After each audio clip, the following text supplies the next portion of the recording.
Redup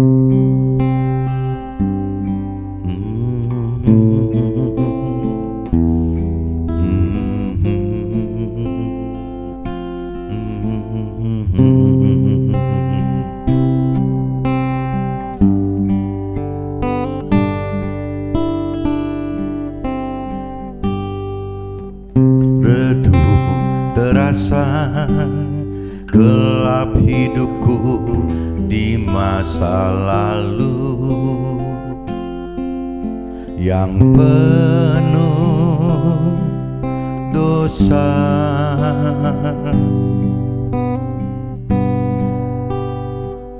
Sejuk terasa damaikan indahnya hidupku ini bila aku dekatmu.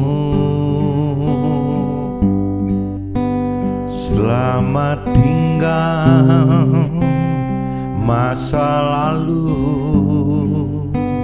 selamat datang masa depan. Berikan aku ampunanmu dan kesempatan untuk diriku, Tuhan.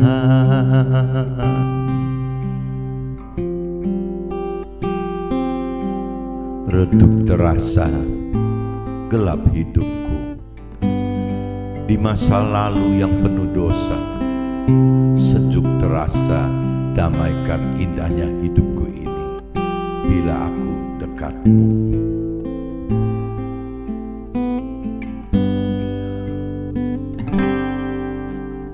Karang di laut tersapu gelombang yang besar.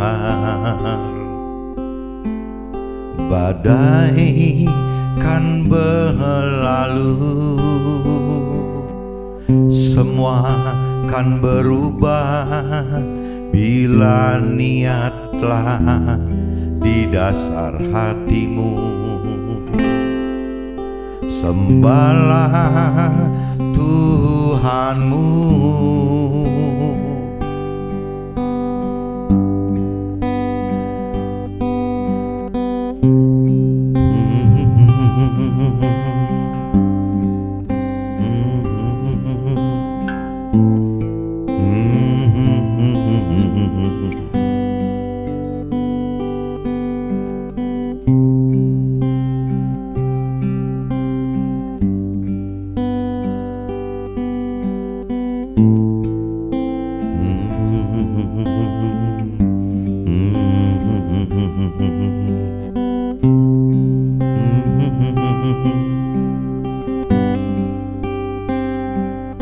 Selamat tinggal masa lalu, selamat datang masa depan. Berikan aku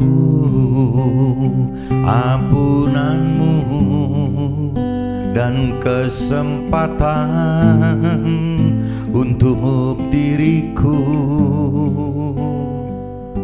Tuhan.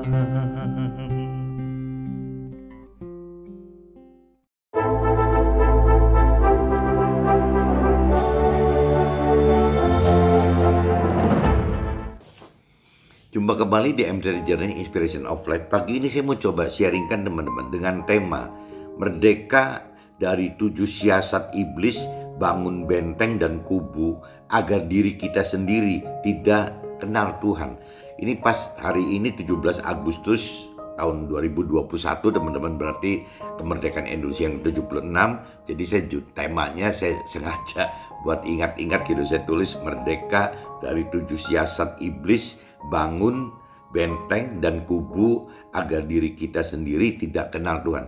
Nah, ini yang saya terpikir dari kemarin teman-teman, sejak sharing dengan Pak Joshua gitu ya, khususnya istilah di kitab 2 Korintus pasal 10 ayat 3 sampai 5 yang isinya kurang lebih bagaimana iblis memanfaatkan apa ya, jadi keangkuhan manusia gitu yang terjadi kepada diri kita sendiri, bukan orang lain yang buat, diri kita sendiri itu malah yang menghancurkan kita sendiri teman-teman, untuk tidak mengenal dan mengerti akan firman Tuhan maupun pribadi Tuhan. Ini yang terbebani sekali. Dari kemarin saya kepikiran bahwa memang berat ya kalau iblis itu benar-benar jahat dan licik gitu ya, kalau dia memerangi kita dengan bukan dengan diri kita sendiri. Mungkin kita lebih mudah sadar teman-teman, tapi karena iblis itu licik dan jahat gitu, sehingga dia memerangi kita itu justru dengan keangkuhan diri kita sendiri. Nah ini seperti apa ya, jadi cerita musuh dalam selimut. Akhirnya manusia tidak sadar teman. Dan memang majority yang kemarin kita bahas, jangan-jangan 90% manusia itu ya tidak sadar karena iblis ciptakan musuh kita adalah diri kita sendiri yang tidak tampak gitu, ada di dalam kita. Nah ini licik dan jahatnya iblis seperti ini. Jadi saya tergerak lagi hari ini, saya pengen ngupas lebih dalam gitu. Apa sih yang harus kita perbuat supaya kita tidak terjebak dalam siasat-siasat iblis ini. Nah saya coba urai tadi pagi, minimal ya ada 7 siasat gitu. Meskipun bisa lebih dari 7, tapi saya cantum 7 siasat aja. Nah nanti coba teman-teman gali sendiri, ada siasat-siasat iblis yang lain gak sih yang membuat keangkuhan kita jadi bangun sehingga kita tidak mau mengenal mengerti akan firman Tuhan. Nah sebelum masuk ke draft saya teman-teman, saya coba ulang lagi baca di 2 Korintus Alkitab 2 Korintus pasal 10 ayat 3 sampai 5 teman-teman. Saya coba baca pendek dulu saja. Memang kami masih hidup di dunia, tetapi kami tidak berjuang secara duniawi. Karena senjata kami dalam perjuangan bukanlah senjata duniawi, melainkan senjata yang diperlengkapi dengan kuasa Allah yang sanggup untuk meruntuhkan benteng-benteng si iblis tadi. Kami mematahkan setiap siasat orang, merubuhkan setiap kubu yang dibangun oleh keangkuhan manusia untuk menentang pengenalan akan Allah. Kami menawan segala pikiran dan menaklukkannya kepada Kristus, kepada firman Tuhan gitu. Nah ini saya sudah baca di kitab 2 Korintus pasal 10 ayat 3 sampai 5. Nah ini saya coba hari ini khusus karena pengen fokus ini teman-teman. Saya coba baca dari lebih banyak ayat gitu. Tetap dari 2 Korintus pasal 10, tapi dari ayat 1 sampai 11 teman-teman, supaya kita tahu sambungannya. Ini hampir jadi satu perikop teman-teman, saya baca gitu. Aku Paulus, seorang yang tidak berani bila berhadapan muka dengan kamu, tetapi berani terhadap kamu bila berjauhan. Aku memperingatkan kamu demi Kristus yang lemah lembut dan ramah. Aku meminta kepada kamu, jangan kamu memaksa aku untuk menunjukkan keberanianku dari dekat, sebagaimana aku berniat bertindak keras terhadap orang-orang tertentu yang menyangka gitu bahwa kami hidup secara duniawi. Memang kami masih hidup di dunia, tetapi kami tidak berjuang secara duniawi, karena senjata kami dalam perjuangan bukanlah senjata duniawi, melainkan senjata yang diperlengkapi dengan kuasa Allah yang sanggup untuk meruntuhkan benteng-benteng. Kami mematahkan setiap siasat orang dan merubuhkan setiap kubu yang dibangun oleh keangkuhan manusia untuk menentang pengenalan akan Allah. Kami menawan segala pikiran dan menaklukkannya kepada Kristus, kepada firman Tuhan. Dan kami sedia juga untuk menghukum setiap kedurhakaan bila ketaatan kamu telah menjadi sempurna. Tengoklah yang nyata di depan mata kamu. Kalau ada orang benar-benar yakin bahwa ia adalah milik Tuhan, hendaklah ia berpikir di dalam hatinya bahwa kami juga adalah milik Tuhan sama seperti dia gitu.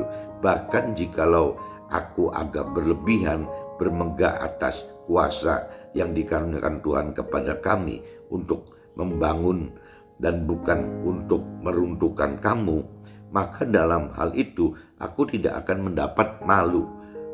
Tetapi aku tidak mau kelihatan seolah-olah aku menakut-nakuti kamu dengan surat-suratku. Sebab kata orang, surat-suratnya memang tegas dan keras, tetapi bila berhadapan muka, sikapnya lemah dan perkataan-perkataannya tidak berarti. Tetapi hendaklah orang-orang yang berkata demikian menginsafi bahwa tindakan kami bila berhadapan muka sama seperti perkataan kami dalam surat-surat kami bila tidak berhadapan muka gitu. Jadi ini ceritanya si Paulus, teman-teman, sikap Paulus terhadap murid-muridnya, terhadap jemaatnya, umatnya gitu. Ini saya sudah bacakan, teman-teman. Jadi saya mungkin hari ini, pagi ini mau lebih greget gitu, teman-teman, yang mengupas dari draft saya yang coba saya gali gitu, apa sih siasat-siasat iblis yang bisa membuat manusia tidak mampu mengenal akan Tuhan Allah, tidak mampu mengenal pribadi Tuhan Allah maupun firman Tuhan Allahnya gitu.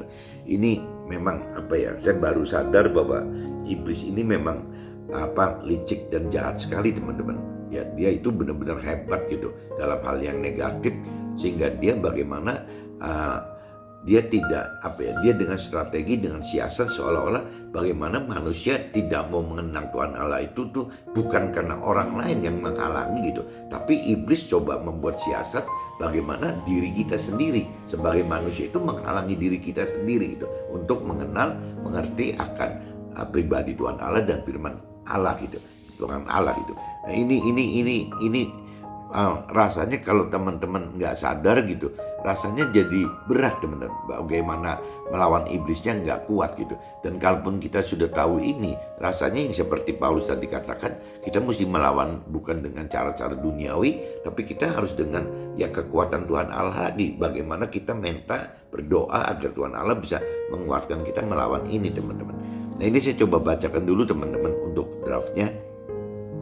Sejak sharing kemarin dengan Pak Joshua, masih terpikir gitu, begitu jahat dan liciknya siasat iblis dalam hal menggagalkan manusia untuk kenal dengan Tuhan Allah, dengan membuat manusia dibius secara tidak sadar bahwa yang menghalangi hubungan manusia dengan Tuhan adalah dirinya sendiri gitu, dirinya kita sendiri. Itu yang hebat dalam arti kata negatifnya iblis itu seperti itu, teman-teman. Yang tadi saya katakan, kalau kita diberhadapkan dengan musuh kita kelihatan, teman, musuh kitanya kelihatan gitu. Jadi kita merasa bahwa ada musuh kita.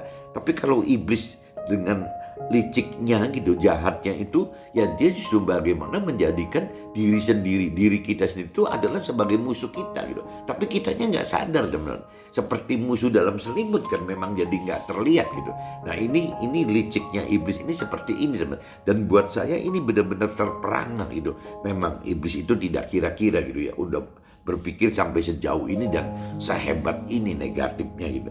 Jadi teman-teman harap saya ngarepin sekali minimal seperti saya lah, minimal ikut berpikir, merenungi inputan dari Pak Joshua ini. Benar-benar iblis ini sangat jahat dan liciknya gitu. Nah ini yang coba kita gali, sehingga siapa tahu nanti teman-teman sadar, jadi teman-teman bisa tahu bahwa berarti lawan kita itu bukan orang lain, tapi lawan kita adalah diri kita sendiri. Nah ini keangkuhan diri kita sendiri yang kita bisa hadapi, teman-teman. Siasat yang sempurna dari iblis untuk membuat manusia tidak merasa ada musuh yang diperangi, karena iblis menggunakan siasat yang manfaatkan jiwa manusia yang lemah dengan memompa akan keangkuhan manusia untuk melawan rancangan dan kehendak Tuhan, agar manusia mau mengenal dan mampu mengerti serta berani lakukan firman Tuhan. Jadi maksudnya gitu, teman-teman. Jadi iblis itu bagaimana menyiasati manusia ini gitu dengan kesombongan manusianya, dengan keangkuhan manusianya sendiri, teman-teman. Jadi akhirnya dipompa gitu ya, bagaimana caranya manusia itu seolah-olah kuat, hebat, segala macam gitu, dipompa nggak keruan ya, hal-hal yang duniawi gitu ya. Akhirnya manusia ya begitu, teman-teman, timbul keangkuhannya. Nah akhirnya jadi malah terintangi sendiri, terhalangi sendiri ya untuk lebih mau mengenal, mengerti akan pribadi Tuhan dan firman Tuhan. Ini intinya gitu, teman-teman. Jadi iblis itu benar-benar menggunakan siasat yang manfaatkan kelemahan jiwa manusia ini, teman-teman. Ya, jiwa manusia itu kan seolah-olah kan seperti itu gitu. Ya ada daging, ada nafsu-nafsu duniawi yang iblis tahu gitu, dimanfaatkan iblis ya nafsu-nafsu itu untuk ya melawan diri sendiri. Jadi manusia melawan diri sendiri, bukan manusia melawan diri orang lain atau manusia lain. Jadi manusia dibuat iblis melawan diri sendiri, melawan nafsunya sendiri, melawan hal-hal yang duniawinya manusia sendiri gitu. Nah, hal inilah yang membuat manusia dikuasai iblis gitu. Jadi dengan tidak sadar akhirnya manusia dikuasai oleh iblis gitu. Harus melawan dengan senjata rohani yang diperlengkapi kuasa Allah. Sebab iblis sudah membangun benteng-benteng dan kubu-kubu agar manusia tidak mengenal Allah dengan cara ya mengangkat gitu. Ya mengangkat keangkuhan manusia dalam berbagai bentuk, ragam dan cara, teman-teman.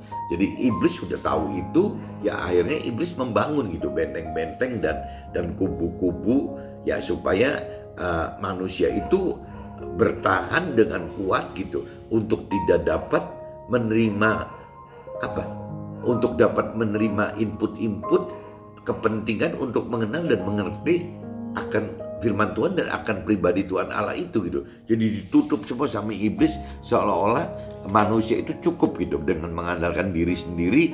Ya itu kembali lagi jadi angkuh gitu, mengandalkan diri sendiri, tidak perlu Tuhan. Jadi akhirnya Tuhan tidak dicari, tidak berusaha dikenali, tidak berusaha dimengerti gitu, tidak berusaha ditaati, ya seperti itu teman-teman. Jadi seolah-olah karena iblis itu pengaruhin manusia itu dengan membangun benteng-benteng dan kubu-kubu pola pikir si manusia itu sendiri, bahwa manusia itu ya bisa mengandalkan diri sendiri gitu. Jadi intinya gitu teman-teman. Jadi keangkuhan yang iblis bangun untuk merusak kita ini dengan keangkuhan si manusianya sendiri teman-teman. Karena iblis tahu gitu bahwa yang namanya kalau bicara manusia itu hanya terdiri dari unsur tubuh dan jiwa, ini lemah sekali teman-teman. Nah, manusia itu bisa kuat apabila menghidupkan unsur roh gitu. Jadi tubuh, jiwa dan roh. Nah, waktu unsur roh ini dihidupkan berarti ada peran roh Tuhan di dalam kita gitu, di dalam manusia. Nah, roh Tuhan ini akan membimbing jiwa dan tubuh kita teman-teman. Tapi iblis kan tidak senang apabila roh ini ikut berperan, roh Tuhan ikut berperan gitu. Ya otomatis iblis tidak bisa merusak manusia. Iblis tidak bisa merusak kita ini teman-teman. Nah justru iblis membangun kubu-kubu dan benteng-benteng dan kubu-kubu supaya manusia itu tidak bisa manusia itu terhalangi gitu. Membuat siasat supaya manusia itu terhalangi agar unsur rohani, unsurnya roh Tuhan itu tidak bisa masuk teman-teman, tidak bisa terlibat dalam kehidupan sekitarnya sebagai manusia teman-teman. Ya kalau sampai roh Tuhan ada, jiwa dan tubuh kita pasti diatur sama roh teman-teman. Jadi intinya gitu. Jadi iblis membangun benteng dan kubu untuk menghalangi supaya roh Tuhan tidak dapat masuk ke dalam kita. Waktu roh Tuhan tidak masuk ke dalam kita berarti yaitu ya kita tidak mengenal pribadi Tuhan. Jadi kita juga tidak mengenal firman-firman Tuhan. Akhirnya seperti itu teman-teman. Jadi kita akhirnya ya sangat duniawi gitu, tidak terlalu mengandalkan Tuhan. Nah ini saya coba pertajam teman-teman. Jadi di sini dengan cara mengangkat keangkuhan manusia dalam 7 bentuk, ragam dan cara. Sebenarnya bukan 7 teman-teman. Ya cuman saya anggap 7 dah pagi ini gitu. Tapi kalau teman-teman gali sendiri mungkin lebih dari 7. Mungkin bisa 10, mungkin bisa belasan gitu. Mungkin bisa puluhan, saya nggak ngerti.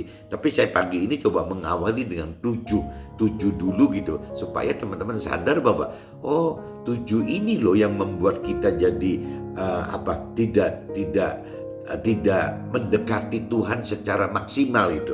Yaitu balik lagi, kalau kita tidak mendekati Tuhan secara maksimal ya berarti kita masuk ke dalam jerat-jerat siasat iblis tadi teman-teman. Nah ini kalau saya coba urai teman-teman ya, 7 bentuk, ragam dan cara orang angkuh ya akhirnya tidak mengenal Tuhan gitu. Yang pertama teman-teman, dibuat seolah mampu hidup tanpa Tuhan itu. Jadi iblis itu membuat siasat bagaimana jiwa kita ini dibuat seolah hidup tidak ada Tuhan juga mampu gitu. Seolah dibuat begitu sama iblis gitu. Nah itu dengan cara di pola pikir manusia itu coba digiring sama iblis gitu. Ya bagaimana bahwa hidup yang baik itu adalah bagaimana mencari kesuksesan duniawi dan kebahagiaan duniawi gitu. Jadi iblis bawa pola pikir kita manusia itu ke situ teman-teman. Ya bagaimana bisa menikmati kesuksesan duniawi dan kebahagiaan duniawi. Kenapa iblis bawa manusia ke arah kesuksesan duniawi dan kebahagiaan duniawi? Karena kalau bicara duniawi itu memang haknya iblis teman-teman.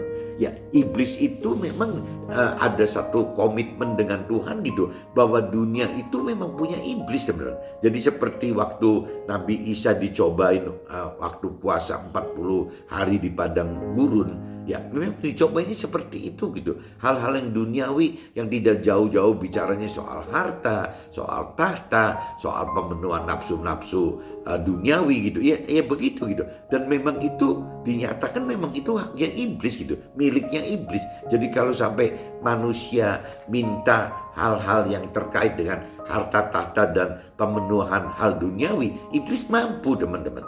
Jadi bukan tidak mampu, iblis tidak bohong gitu, beneran gitu. Iblis itu bisa memberikan harta tahta dan hal-hal duniawi gitu. Nah cuman Tuhan kan ingatkan itu bahwa yang namanya hal-hal yang berbau duniawi itu adalah fana, sementara, paling 70-80 tahun gitu ya, atau kalaupun mau maksimal 120 tahun, tapi itu tetap fana, tetap sementara. Kalau kita banding dengan yang Tuhan mau hendak rancang dan kehendak itu adalah kita hidup di akhirat yang kekal gitu, yang tidak berbatas.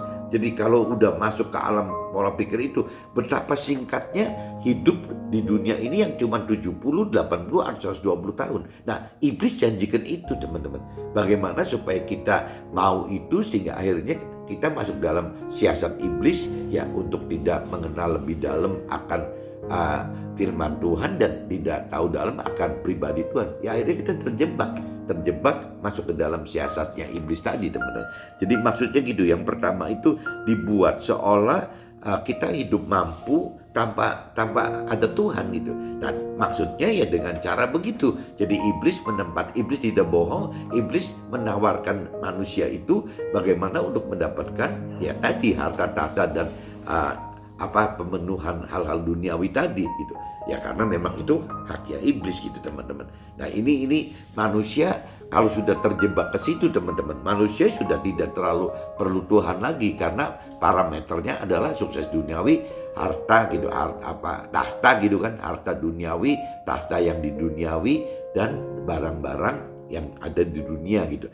Jadi ini bagaimana caranya manusia dibuat tanpa Tuhan juga toh bisa dapat gitu. Itu pertama. Yang kedua teman-teman, dibuat terpisah antara hal-hal duniawi dan rohani. Jadi iblis selalu akan pengaruhi kita sebagai manusia.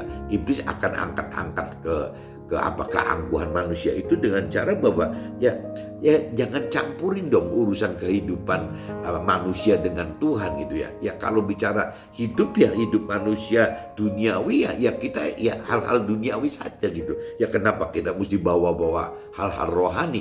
Nah iblis selalu ganggu kita seperti itu teman-teman. Jadi akhirnya sampai terjadi pemisahan bagi orang-orang yang tidak mengenal lebih dalam, tidak mengerti lebih dalam akan firman Tuhan. Akhirnya orang itu, manusia itu ya akan memisahkan, oh iya ini berarti hal-hal duniawi gak perlu bawa-bawa Tuhan gitu. Ya kalau yang urusan rohani bawa Tuhan. Nah kalau sudah pola pikirnya gitu teman-teman, nanti akhirnya yang namanya Tuhan itu ditempatkan di posisi ya nanti. Ya kalau kita bicara rohani, bicara Tuhan itu ya nanti waktu kita berdoa atau waktu kita ibadah saja gitu teman.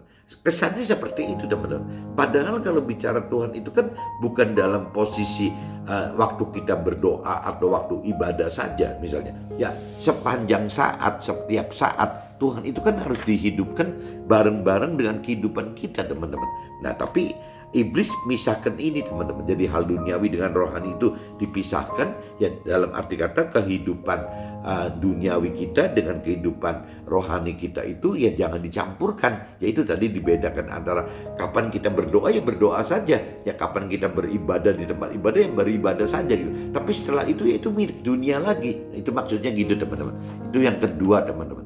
Nah kalau kita bicara yang ketiga, iblis dibuat batasan pembagian waktu dengan Tuhan gitu. Jadi ya itu yang waktu itu juga jadi tadi kan masalah tempat gitu. Ya kita waktu berdoa, waktu kita ibadah, ya itu berarti urusannya rohani gitu, bukan urusannya duniawi. Jadi kalau tidak lagi berdoa atau tidak lagi di tempat ibadah, ya itu berarti punya dunia. Nah, begitupun soal waktu teman-teman. Jadi waktu berdoa, waktu ibadah, ya itu waktunya rohani gitu. Tapi kalau waktu berdoa sudah selesai, waktu ibadah udah selesai, ya berarti sisanya waktu duniawi. Ini maksudnya waktu gitu teman-teman. Jadi kalau yang kedua tadi kan lebih bicara ke soal tempat teman-teman. Kalau yang ketiga ini ya dibuat batasan pembagian soal waktu gitu. Jadi dipisahkan antara waktu kapan kita sedang bicara dengan Tuhan dan kapan waktu kita bicara dengan duniawi gitu. Nah kalau kita urut waktunya teman-teman, ya kalau orang tidak mengerti firman Tuhan, coba teman bayangin ya, yang namanya 24 jam itu kalau anggaplah secara medis anggap tidur paling minim misalnya 6 jam. Berarti kan ada sisa waktu 18 jam, teman-teman. Nah, kalau teman-teman 18 jam itu kan melek gitu, tidak bukan tidur gitu. Nah, 18 jam apa yang kita lakukan, teman-teman? Ya orang yang sudah maniak kerja gitu, yang sudah benar-benar alkoholik itu gitu. Ya dia kerja itu bisa mungkin 12 jam, 14 jam, 16 jam kali teman. Ya berangkat misalnya dari mulai berangkat kantor apabila kita di kota metropolitan Jakarta misalnya, berangkat dari mulai jam 6, kantor jam 8 teman. Berarti jam 6 itu dia ke jam 6 sore itu ya sudah 12 jam teman. Nah, kadang-kadang kalau saya lihat teman-teman yang di Jakarta atau orang-orang ekspatriat yang dari luar negeri itu kerja itu bisa sampai jam 8 jam 9 malam teman-teman, karena alasannya di jalannya macet gitu. Jadi kalau dari jam 6 ninggalin rumah sampai jam 6 sore saja sudah 12 jam, ya ditambah sampai jam 9 malam berarti tambah 3 jam, berarti sudah 15 jam. Nah belum perjalanan balik, anggaplah perjalanan balik sejam, berarti 16 jam teman. Nah berarti kalau dihitung misalnya sehari 24 jam dipotong misalnya dengan 6 jam untuk tidur teman-teman, sisa kan tinggal 18 jam. 18 jam berarti dipakai untuk keperluan urusan kerja aja sudah 16 jam teman-teman. Berarti sisa 2 jam. Nah sisa 2 jam di rumah jangan-jangan sama keluarganya teman-teman. Nah itu sama Tuhannya kapan gitu? Ya habis waktunya teman-teman. Nah ini yang istilah soal waktu itu seperti itu teman-teman. Tapi kalau kita sudah lebih mengerti firman Tuhan, ya waktu di perjalanan pun kita manfaatkan untuk Tuhan kok. Waktu kita kerja pun kita anggap itu ibadah bersama dengan Tuhan gitu, ibadah untuk Tuhan. Jadi ini kembali lagi gitu. Tapi kalau kita belum mengerti akan firman Tuhan kan akhirnya kan dipisahkan teman-teman. Ya ini waktu untuk Tuhan dan ini waktu untuk duniawi gitu. Nah untuk Tuhan ini tadi saya hitung begitu teman-teman. Kalau 24 jam untuk tidur 6 jam, sisa 18 jam, 18 jam untuk 16 jamnya kerja, berarti sisa waktu tinggal keluarga 2 jam. Lah terus untuk Tuhannya kapan gitu? Ya paling ya waktu makan berdoa gitu. Ya paling bisa begitu teman-teman. Jadi minim sekali waktu untuk Tuhannya gitu. Itu yang ketiga gitu. Yang keempat teman-teman, dibuat terkesan lemah jika andalkan Tuhan gitu. Jadi iblis itu seolah-olah membuat keangkuhan manusia itu tumbuh gitu, sampai seolah-olah kalau kita mengandalkan Tuhan itu lemah teman-teman, jadi bodoh gitu, kesannya seperti itu teman-teman. Jadi ini yang iblis terus-terusan bangun siasat-siasat seperti ini dengan maksud supaya jadi kita malu gitu ya. Waktu kita bicara nanti tanya Tuhan dulu, malu teman-teman ya, untuk ngomong seperti itu juga malu. Nanti saya berdoa dulu, saya tanya Tuhan dulu, itu aja nggak berani teman-teman. Nah ini kenapa? Karena menimbulkan kesan, iblis menimbulkan kesan bahwa apabila mengandalkan Tuhan itu lemah gitu teman. Ini mudah-mudahan teman bisa tangkap maksudnya gitu. Nah ini share agak cepat aja teman-teman, takutnya waktunya nanti sharingnya kelewat lama gitu. Dibuat terkesan suci jika libatkan Tuhan. Nah itu juga sama teman. Ya begitu kita ngomong Tuhan-Tuhanan, dianggapnya lu si sok suci gitu, gini-gini. Nah saya nggak ngerti loh kenapa manusia itu kok ya kembali lagi apa karena keangkuhannya jadi dia itu nggak mau dianggap lemah, dia itu nggak mau dianggap suci dengan mengandalkan Tuhan gitu. Ya apa seperti itu, kembali ke keangkuhan lagi. Nah ini kan karena mungkin dari orang tua kita dulunya, dari leluhur kita tidak pernah mendidik itu teman-teman, bagaimana hidup bersama dengan Tuhan gitu, bagaimana hidup mengandalkan Tuhan. Jadi manusia itu lebih senang hidup tidak mengandalkan Tuhan sebenarnya teman-teman. Manusia itu lebih senang hidup mandiri dengan kekuatan sendiri gitu, dengan mengandalkan diri sendiri gitu. Ini yang cerita dibuat terkesan suci, bisa juga nomor 6-nya teman-teman, dibuat terkesan aneh gitu jika hidup bersama dengan Tuhan. Nah itu juga akan jadi seperti itu ya. Kok orang ini aneh ya, kok bisa hidupnya kok apa-apa gitu ya untuk Tuhan, apa-apa bersama Tuhan, apa-apa gitu, spare waktu untuk Tuhan, segala macam untuk Tuhan gitu. Nah itu juga dianggap aneh oleh dunia teman-teman. Ya jangankan dunia pada umumnya, dalam satu anggota keluarga aja bisa disebut aneh teman-teman. Misalnya kalau kita tinggal di keluarga besar, ya kalau kita misalnya hidup bersama dengan Tuhan, ya di situ keluarga besar mulai anggap kita aneh teman-teman. Aneh gitu, kenapa kok kita begitu? Ya di keluarga kecil kita, kakak adik kita juga akan anggap kita aneh gitu. Dan kalau kita punya keluarga sendiri gitu, ya jangan-jangan sama pasangan kita juga dianggap aneh. Jangan-jangan sama anak-anak kita juga dianggap aneh. Jangan-jangan sama orang tua kita atau mertua kita juga kita dianggap aneh gitu. Karena memang ya kembali lagi mereka keangkuhannya yang memang dibuat oleh iblis seperti itu gitu. Jadi bagaimana mereka bangga apabila tidak mengandalkan Tuhan dalam hidupnya gitu. Nah, dibuat asumsi total hidup tidak pantas gitu ya, semua harus Tuhan tahu gitu. Banyak teman-teman yang pola pikirnya seperti itu gitu. Ya masa sih kita rewel banget sih, masa sih kita manja banget, semua hal mesti Tuhan tahu gitu. Bukannya harusnya ada hal-hal besar Tuhan tahu dan hal-hal kecil Tuhan nggak perlu tahu. Nah image seperti itu juga bikin kacau teman-teman. Bagaimana itu bisa terbangun dengan baik gitu kalau terus-terusan ditimbulkan image begitu. Padahal kan kalau kita bicara ada image teman-teman dari beberapa orang yang mengatakan bahwa ya bukannya, kalau khususnya orang yang belum mengerti akan Tuhan dan firman Tuhan gitu ya, banyak asumsi seolah memperlakukan Tuhan itu seperti manusia umumnya gitu, lazimnya seperti manusia. Jadi seolah-olah nanti kalau kita terus-terusan berdoa kepada Tuhan, kita berdialog sama Tuhan, nanti buat orang lainnya bagaimana gitu. Ya emangnya Tuhannya waktunya nggak habis ya untuk hanya berdialog dengan kita. Nah karena mereka belum tahu bahwa Tuhan itu maha hadir gitu ya, bahwa Tuhan itu adalah satu-satu untuk kita masing-masing, sehingga Tuhan mau diajak ngomong 24 jam juga Tuhan tuh happy-happy saja, senang-senang aja teman-teman. Nah ini yang kadang-kadang disalah mengerti oleh manusia yang belum mengerti akan firman Tuhan. Jadi kesannya seperti apa ya? Jadikan Tuhan itu seperti, anggaplah kalau di Cirebon mungkin kayak sultannya gitu ya. Kalau di zaman dulu kayak rajanya gitu. Jadi seolah dianggap seperti manusia teman-teman. Jadi waktu sultan atau raja ini ketemu sama rakyatnya gitu, ya ngobrolnya kan berarti rakyat yang lain kan mesti ngantri teman-teman, mesti nunggu giliran gitu. Seolah-olah terkesan begitu. Tapi orang-orang seperti ini kan belum mengerti akan firman Tuhan lebih dalam, belum mengerti akan pribadi Tuhan lebih dalam, yang salah satunya adalah Tuhan yang maha hadir gitu. Ya kalau Tuhan maha hadir berarti kan setiap manusia itu nggak usah ngantri teman-teman. Setiap manusia itu yang bisa berhubungan langsung dengan Tuhan tanpa harus mengantri lagi gitu teman-teman. Nah ini yang kadang-kadang salah persepsikan oleh manusia yang belum mengenal akan Tuhan, pribadi Tuhan, dan belum mengenal akan firman Tuhan teman. Jadi ya menganggap Tuhan itu seperti manusia gitu, ya paling seperti raja, seperti sultan, atau seperti ya cuma sebatas itu aja. Padahal Tuhan kan bukan manusia gitu. Jadi Tuhan itu maha hadir, berarti kalau bicara ada asumsi seolah-olah total hidup kita itu tidak pantas, kalau dibicarakan justru terbalik teman-teman. Tuhan itu ingin sekali dalam semua hal gitu, dalam semua perkara kita ini harus total ceritakan sama Tuhan, teman-teman. Dialog sama Tuhan, jadi kebalik sekali gitu.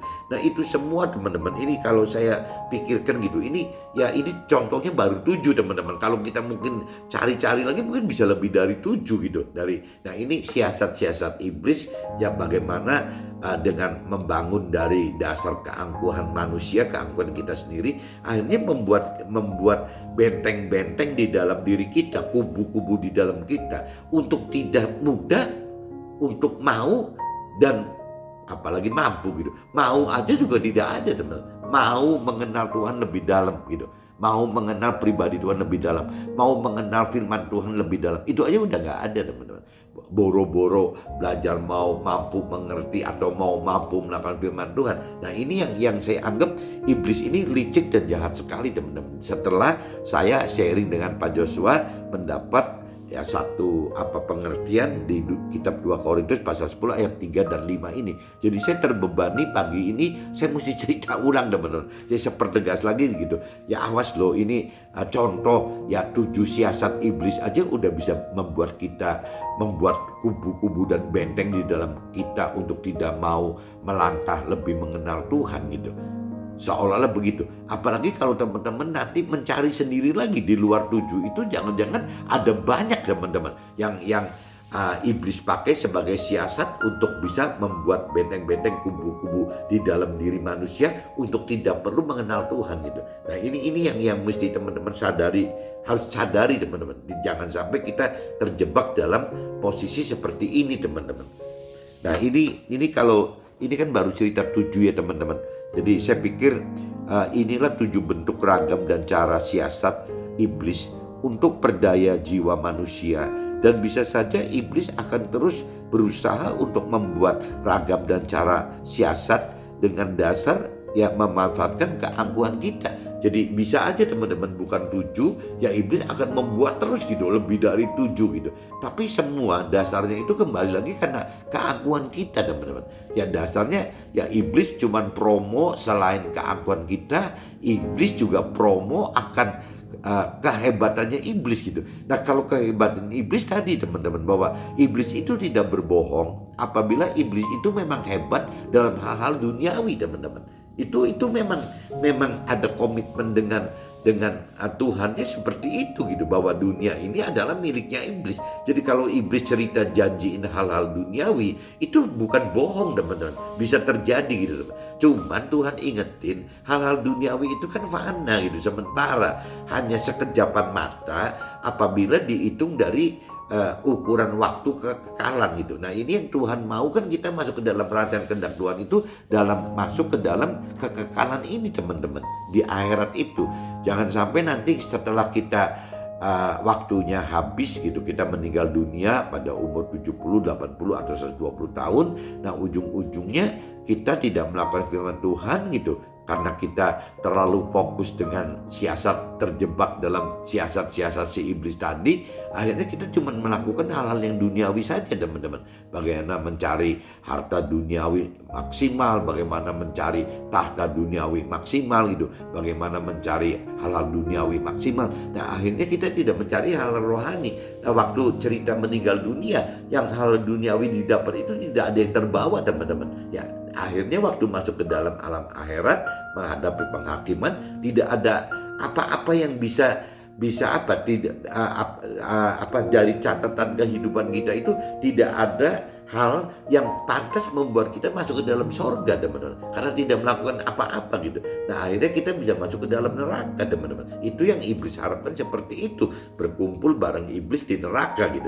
Nah sedangkan Tuhan kan terbalik. Tuhan pengen kita melakukan firman Tuhan agar kita masuk ke dalam akhirat, di dalam surga, teman-teman. Bahkan ada firman yang katakan gitu bahwa Tuhan di kitab Matius itu, Tuhan ingin sekali kita bukan cuma melakukan firman Tuhan, tapi juga kita mengajarkan firman Tuhan, teman-teman. Bedanya, waktu kita melakukan firman Tuhan berarti kita masuk ke dalam surga sebagai warga surga. Tapi kalau bicara kita mengajarkan firman Tuhan, berarti kita akan mendapatkan posisi yang lebih tinggi, teman-teman. Nah, posisi yang lebih tinggi di dalam surga bukan warga surga, tapi tim kerajaan surga bersama Tuhan. Nah itu yang Tuhan inginkan, teman-teman. Jadi beda sekali gitu antara kepengennya iblis menyesatkan kita masuk ke dalam neraka, sedangkan Tuhan pengen sekali kita masuk ke dalam surga gitu. Nah ini jadi bedanya di situ teman-teman. Jadi saya ingetin lagi, bukan cuma 7 siasat ini teman-teman, ya bisa lebih dari 7. Nah saya harapkan teman-teman minimal 7 ini coba direnungi gitu ya, benar nggak seperti ini. Kalaupun benar coba dicari lagi teman-teman ya, apa memang lebih dari 7? Saya pikir lebih dari 7 gitu. Ini bicara soal keangkuhan manusia kan apa aja bisa teman-teman, gara-gara keangkuhan akhirnya kita malah jauh dari Tuhan gitu. Memerangi keangkuhan diri sendiri jauh lebih sulit dan berat dibanding dengan memerangi halangan-halangan di luar diri kita. Keangkuhan diri sendiri ini seperti menghadapi musuh dalam selimut. Nah ini teman-teman, yang tadi saya katakan iblis ini hebat sekali dalam hal negatif gitu, jahat sekali dan licik sekali. Ya, dia menggunakan diri kita sendiri untuk menghalangi diri kita sendiri teman-teman. Jadi kita menjadi musuh kita sendiri gitu. Nah tapi waktu kita menjadi musuh kita sendiri, kita tidak sadar teman-teman bahwa kita adalah musuh kita gitu. Nah ini yang gawatnya gitu loh teman-teman. Beda dengan kalau kita bicara kita berantem ada musuhnya gitu. Ya kita bisa berhadapan dengan musuh kita. Kita bisa mengukur kalau kita kalah, kita minta bantuan orang lain atau kita minta bantuan Tuhan gitu. Ya bisa begitu. Tapi kalau sekarang kita lawan kita sendiri, tidak nampak teman-teman. Ya musuhnya itu tidak nampak gitu. Nah jadi akhirnya apa sih musuh kitanya? Yang musuh kita itu yang tadi dikatakan musuh kita adalah jiwa dan tubuh kita teman-teman. Bagaimana iblis menggunakan jiwa dan tubuh kita ini ya sebagai musuh diri kita sendiri teman-teman. Tapi kalau waktu Paulus ingatkan kalau kita misalnya menggunakan senjata roh gitu, bukan jiwa dan tubuh, ya jiwa dan tubuh kita bisa kalah gitu dengan roh. Nah tapi kan iblis kan tetap, yang tadi dikatakan iblis itu kan membangun benteng-benteng dan kubu-kubu supaya unsur rohani itu tidak bisa masuk teman-teman. Ya unsur rohani tidak masuk. Kalau unsur rohani tidak masuk berarti kan yang hidup cuma jiwa dan tubuh. Nah waktu jiwa dan tubuh yang hidup teman-teman, ya akhirnya kita dikalahkan oleh diri kita sendiri teman-teman. Dan kembali lagi saya ingetin, apa yang iblis katakan itu tidak bohong teman-teman. Kalau iblis menjanjikan hal-hal yang harta gitu ya di dunia, itu tidak bohong, beneran bisa diadakan gitu. Hal tahta gitu ya, iblis bisa mengadakan itu teman-teman. Hal duniawi gitu, kita minta ini minta itu bisa teman-teman, bukan tidak bisa gitu.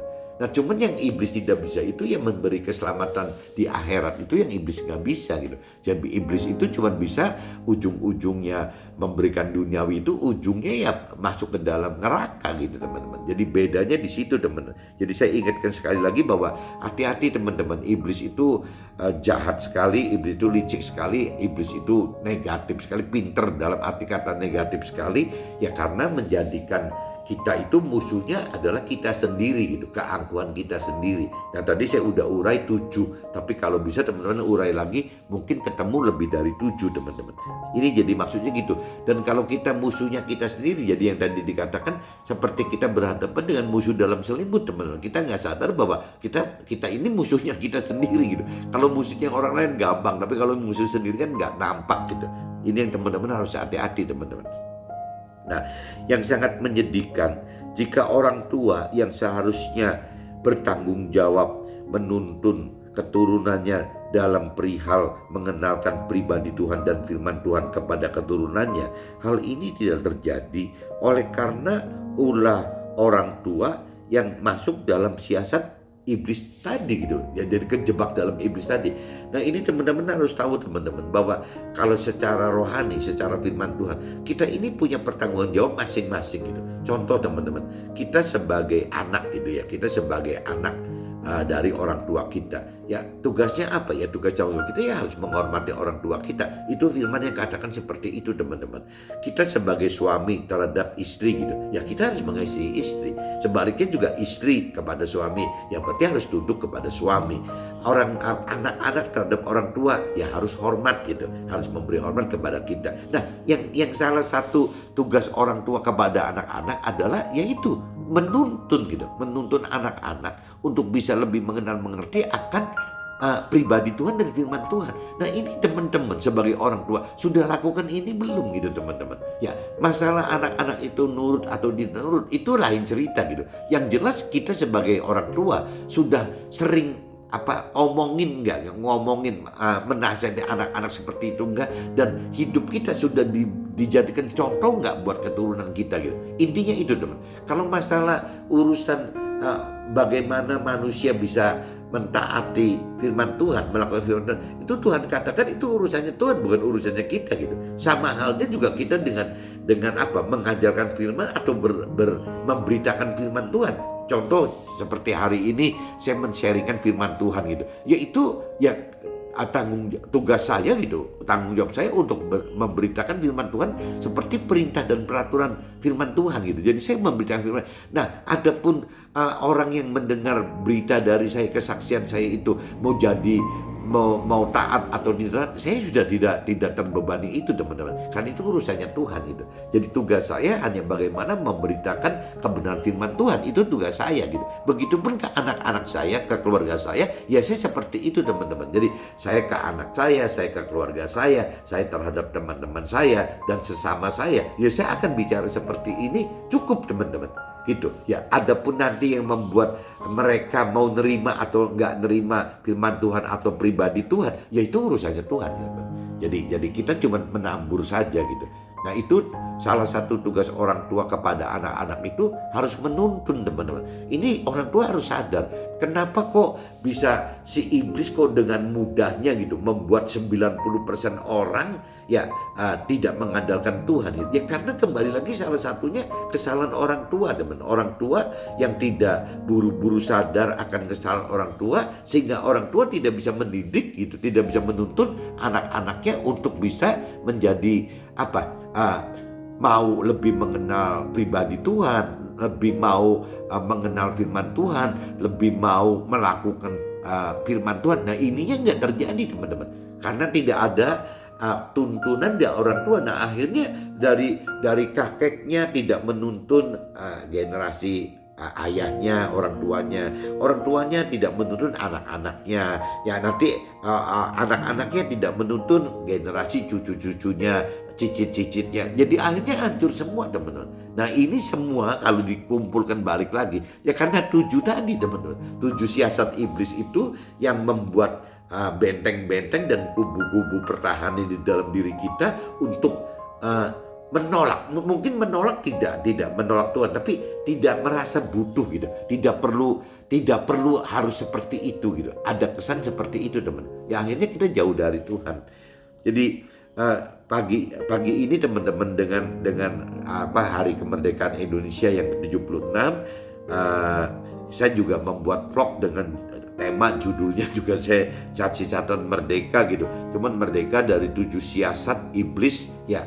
Bangun benteng dan kubu agar diri kita sendiri, ingat ya, diri kita sendiri itu ya tidak bisa lebih mengenal pribadi Tuhan dan tidak bisa lebih mengenal firman Tuhan. Nah ini teman-teman, mudah-mudahan dengan sharing hari ini bisa terperangah seperti saya terperangah karena input dari Pak Joshua itu gitu ya. Jadi akhirnya mikirkan, apa benar nggak ya bahwa kita ini memang benar-benar masuk ke dalam perangkap iblis, siasat-siasat iblis yang untuk tidak mengenal Tuhan dan firman Tuhan itu ya dengan cara dibuat kita angkuh ya terhadap diri kita sendiri, bukan angkuh ke orang lain, tapi angkuh ya terhadap diri kita sendiri. Akhirnya kita tidak perlu gitu untuk lebih mengandalkan dan mengenal Tuhan, firman Tuhan lebih dalam. Oke teman-teman, see you, bye-bye.